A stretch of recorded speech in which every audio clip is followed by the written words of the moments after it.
One of the most interesting things about fiction is the kind of layered interpretation anyone can have of it. That's one of the reasons why I'm such a sucker for fiction. Recently, I've been having fun with this little show called Star vs. the Forces of Evil. I know, it's a children's cartoon, but hear me out, alright? The colors are vibrant, art style is fresh and crispy, voice acting is never quite over the top, though it comes close several times. Are you ready to make some bad choices? Let me just wake up Marco. Oh, that is not a dead person? Yet manages to be extremely expressive. But most importantly, it also encapsulates an argument that is at the very least worth listening to. I'm here because I believe a certain cartoon is worthy of drawing our attention into the heights of emotional maturity. Now, the show delivers this message in the form of a character, and that character being no other than Jackie Lynn Thomas. Hey, Star Butterfly. Sick. Party animals. Now, Jackie's never really gotten a lot of screen time, which is a shame though, because of, well... But have you really thought about the fact that she's actually supposed to be like a hormone-crazed middle schooler? But a lot of the time, she seems extremely stable and emotionally flawless. Like, almost to a degree of psychopathy. Like, okay, try to remember back when you were in middle school. I know I was a mess. Anyway, Jackie compliments others all the time, isn't upset when Marco broke her skateboard, and you know just how much she loves skateboarding. Hey, Star Butterfly. She also handles Marco's hormone-fueled sweaty feelings for her in such a calm and collected way. That is not what I meant to say. What I meant to say is the sweat is gushing down Marco's back like a waterfall. Now it's crossing the border into Marco's undies. Ugh. Okay, well, Jackie is going to go now and get Marco some paper towels for his wet body. Basically, Jackie does stuff that some of the adults I know aren't even capable of doing. Alright, you can argue that... Hey, yeah, Green Bee, she's just a cartoon character, get over it. No, alright? That degree of emotional maturity is not normal, especially not for someone who's barely 14. I was really okay and accepting with the entirety of her character until I saw this. I finally feel like I'm back on Earth. Is that a good thing? It's a great thing. There's no place I'd rather be.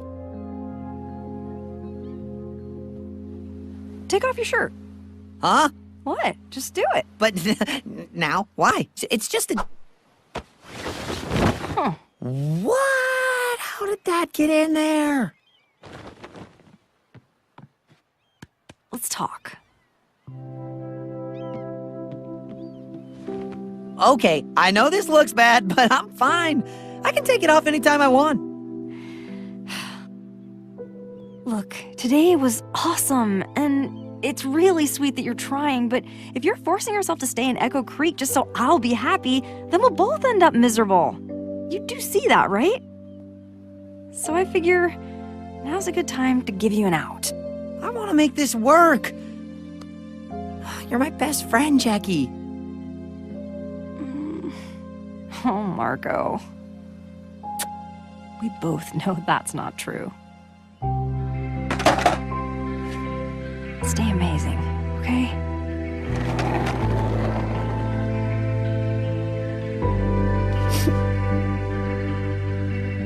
Jackie's always been Marco's dream girl, and when they finally dated, Marco was as happy as he can be. However, things got awry when Marco started doubting his feelings, and Jackie decided that it was best for the both of them if they stopped dating. So yes, she dumped him. But it's not so much what she does, it's how she does it that kind of bothers me.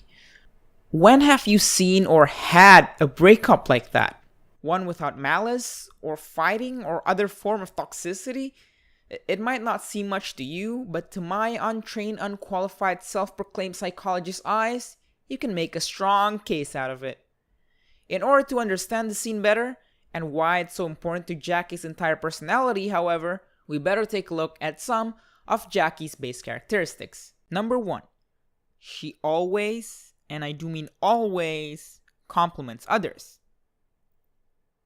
It isn't that often that we see Jackie on screen, but when she does appear, seems like all she does is soothe things out with her genuine compliments. Wow, Star, that is so rad, girl. Hey, Blake. Sweet beard. Cool hat, Star Butterfly. Oh, Minnesota, huh? Fancy. That is so cute, you guys. But you know what I like about you?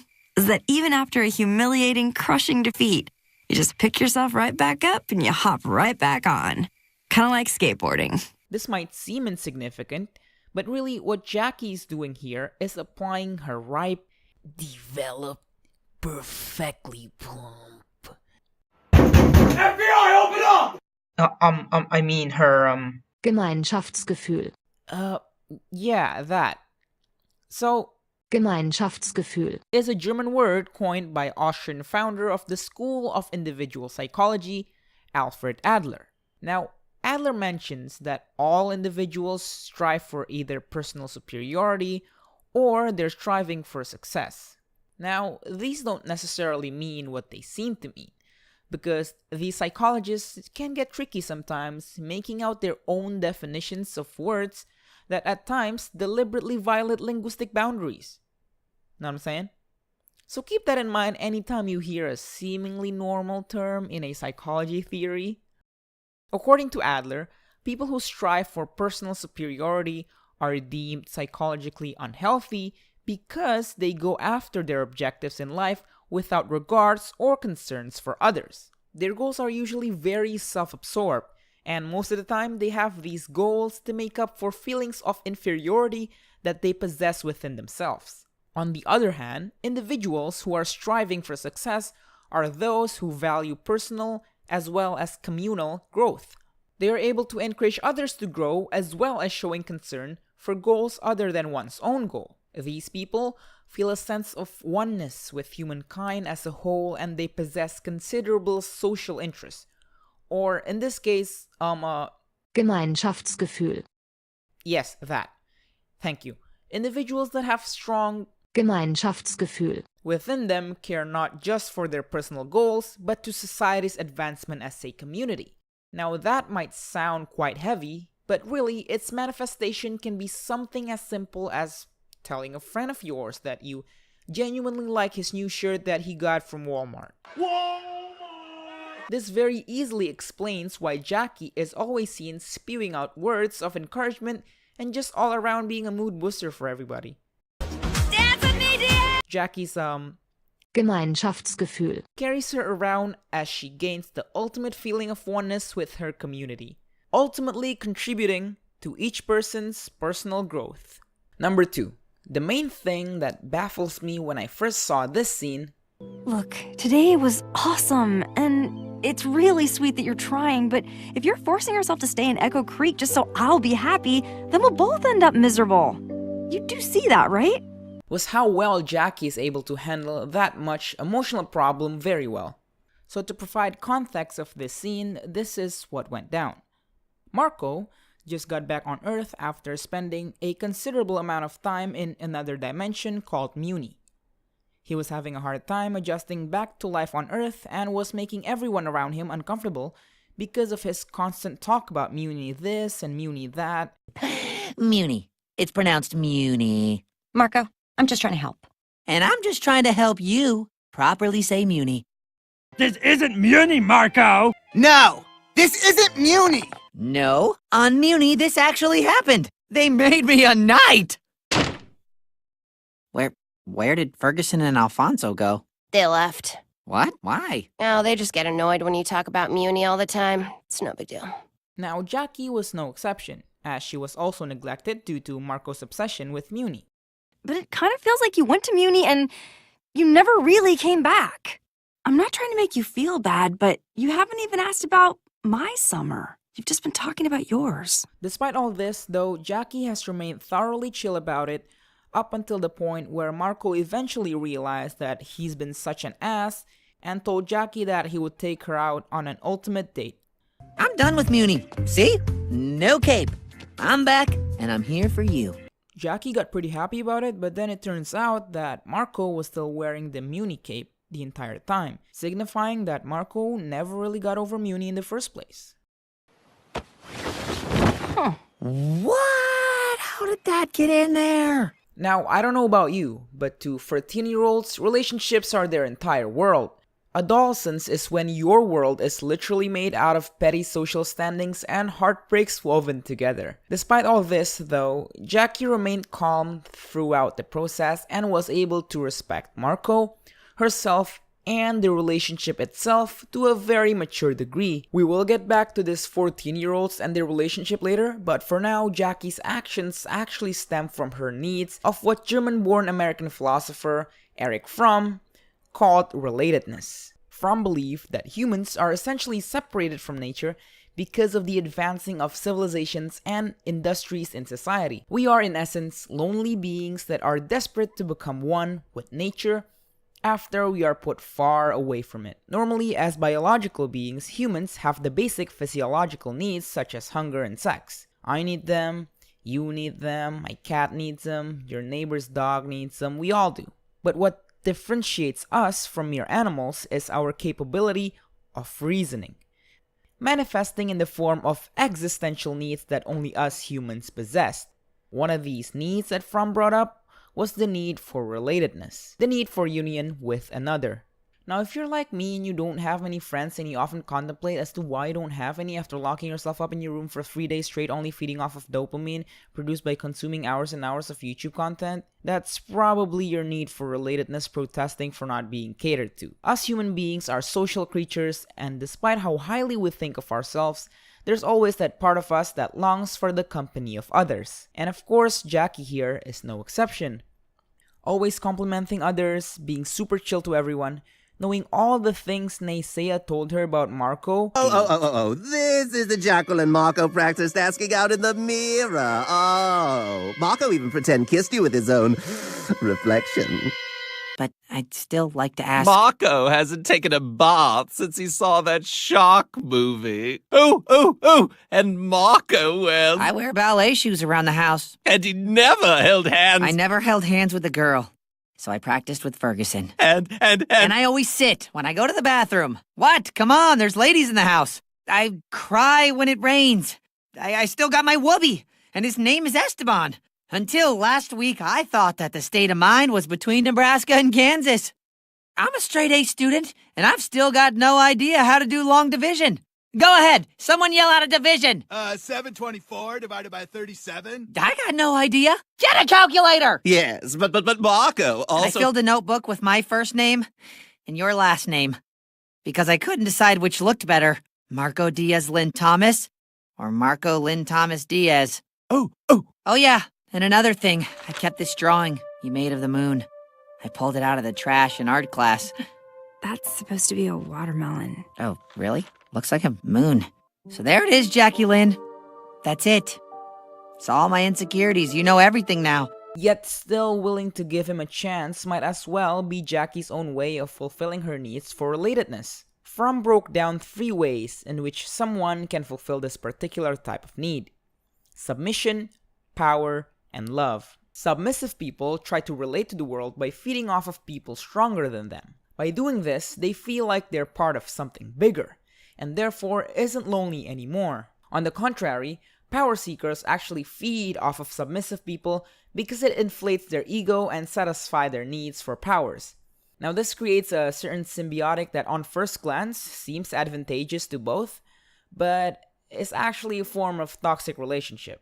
This kind of relationship promotes stagnation and prevents self-growth, making the third option, love, the only choice that Fromm thinks we should all strive for in fulfilling our need for relatedness. And what better way is there? Fromm believes that through love, someone can satisfy their need for relatedness without giving up on their independence and integrity. Put another way, it lets 2 people become one, while remaining 2 separate entities.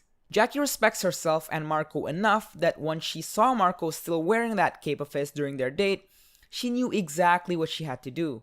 She remained very mature about it because what she felt for Marco during this moment was love, and love was all there is. Responsible enough to notice that if she truly cared for him, then she wouldn't try to change him. She understood Marco perfectly, She realizes that Marco just isn't ready to resolve its own personal crisis and that is perfectly fine. Jackie accepts Marco as who he was, which is love, and was able to let him go because of it without neglecting her own need for relatedness. Stay amazing, okay?